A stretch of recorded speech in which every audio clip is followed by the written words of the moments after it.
Good morning, all of you. I am Prasanna, PGCRT Zoology from KGBV Chintakani. మానవ జీర్ణ వ్యవస్థలో భాగంగా ఈరోజు మనం జఠరాంతర హార్మోన్ల గురించి నేర్చుకుందాం. గ్యాస్ట్రో ఇంటెస్టినల్ హార్మోన్స్ మనకి జీర్ణాశయం మరియు ఆంత్రమూలం యొక్క వాటి యొక్క నాళాల యొక్క క్రియాశీలత అనేది మనకి నాడీ నియంత్రణ అదేవిధంగా హార్మోన్ల యొక్క నియంత్రణలో ఉంటుంది. జీర్ణాశయం మరియు ఆంత్రమూలం యొక్క నాళాల యొక్క క్రియాశీలత అనేది వాటి యొక్క పనితీరు అనేది వేటి యొక్క నియంత్రణలో ఉంటుంది అంటే నాడీ నియంత్రణ అదేవిధంగా హార్మోన్ల యొక్క నియంత్రణలో ఉంటుందన్నమాట. అయితే ఇప్పుడు మనకి ఆహారం ఏదైనా రుచికరమైన ఆహారం కనిపించినప్పుడు కానీ మనకి ఇష్టమైన ఆహారం కనిపించినప్పుడు కానీ ఏమవుతుంది, మనకి నోట్లో లాలాజలం ఊరుతుంది. అంటే దానికి సంకేతం ఎలా చేరింది అంటే మన కళ్ళ ద్వారా కానీ మన నోటి ద్వారా కానీ మన ముక్కు ద్వారా కానీ వాసన ద్వారా కానీ ఏమవుతుందంటే ఆ సంకేతాలు అనేవి మెదడుకు చేర్చబడతాయి. మెదడు నుంచి నాడీ సంకేతాల ద్వారా ఏమవుతుందంటే నోటిలోని లాలాజల గ్రంథులు ప్రేరేపించబడతాయి అనమాట. నోటిలో లాలాజల గ్రంథులు ప్రేరేపించబడి ఏమవుతుందంటే లాలాజలం స్రవించబడుతుంది. ఈ విధంగా వాటి యొక్క హార్మోన్ల యొక్క నియంత్రణ నాడీ నియంత్రణలో నాడుల యొక్క ఆధీనంలో జరుగుతూ ఉంటుంది అనమాట.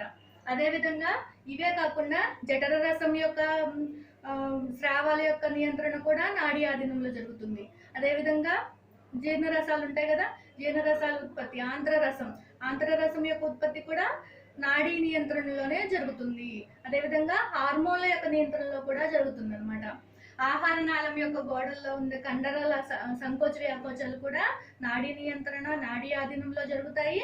అదేవిధంగా హార్మోన్ల యొక్క నియంత్రణలో జరుగుతుంది.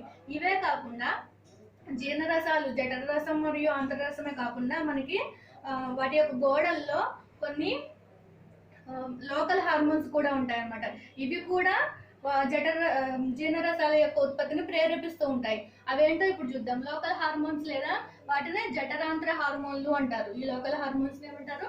జఠరాంతర హార్మోన్లు అంటారు. అవి ఏంటంటే గ్యాస్ట్రిన్, అదేవిధంగా ఎంటిరోగ్యాస్ట్రిన్, సెక్రెటిన్, కోలిసిస్టోకైనిన్ అండ్ ఎంటిరోకైనిన్. ఫస్ట్ గ్యాస్ట్రిన్ చూద్దాం. గ్యాస్ట్రిన్ ఎక్కడి నుంచి ఉత్పత్తి అవుతుంది అంటే జీర్ణాశయం యొక్క కుడ్యం ఉంటుంది కదా, ఆ కుడ్యం యొక్క ఉపకళా కణాలు ఈ గ్యాస్ట్రిన్ ని స్రవిస్తాయి. గ్యాస్ట్రిన్ ఏం చేస్తుంది? దీని యొక్క విధి ఏంటి అంటే HCl ని అదేవిధంగా పెప్సినోజన్ ని ప్రేరేపిస్తుంది అనమాట. ఇక్కడ జీర్ణాశయం యొక్క గోడల నుంచి మనకి యాక్సిన్ కణాలు అవి వచ్చేసి HCl ని పెప్సినోజన్ ని స్రవిస్తాయి కదా.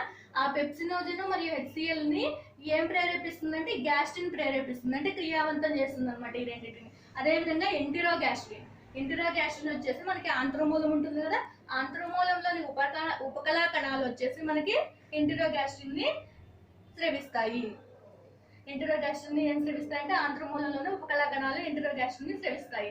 ఎంటిరోగ్యాస్ట్రిన్ ఎట్లా ప్రేరేపించబడుతుందంటే మనం తీసుకున్న ఆహారము ఆంత్రమూలంలోకి కైమ్గా వెళ్తుంది కదా, కైమ్గా వెళ్ళినప్పుడు కైమ్లో ఉన్నటువంటి ఎక్కువగా అధికంగా ఉండే క్రొవ్వు పదార్థాలు అనేవి ఎంటిరోగ్యాస్ట్రిన్ సెక్రిషన్ ని అంటే స్రావాన్ని ప్రేరేపిస్తాయి అన్నమాట. క్రొవ్వు పదార్థాలు ఎంటిరోగ్యాస్ట్రిన్ స్రావాన్ని ప్రేరేపిస్తాయి. అదేవిధంగా సెక్రెటిన్ అనేది ఇది కూడా జఠరాంతర హార్మోను.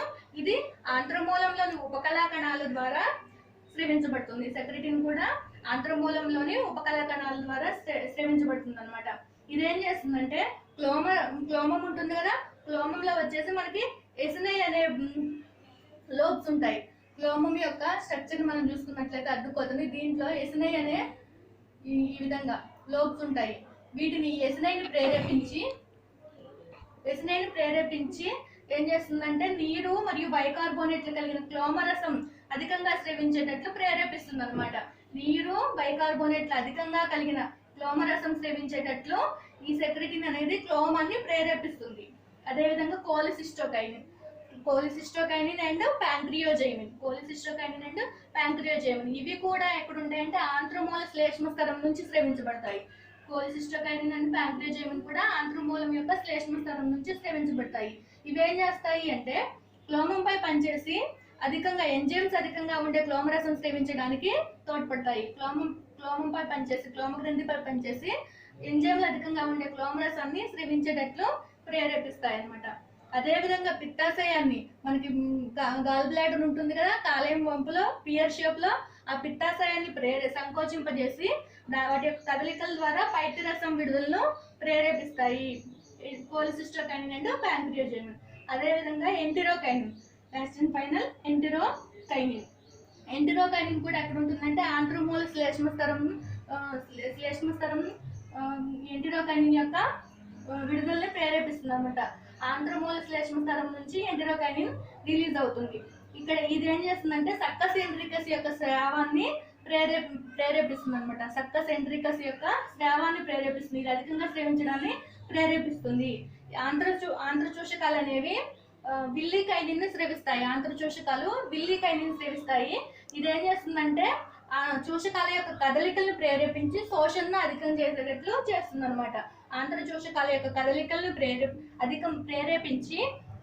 ప్రేరేపించి శోషణను అధికం అయ్యేటట్లు చేస్తుంది.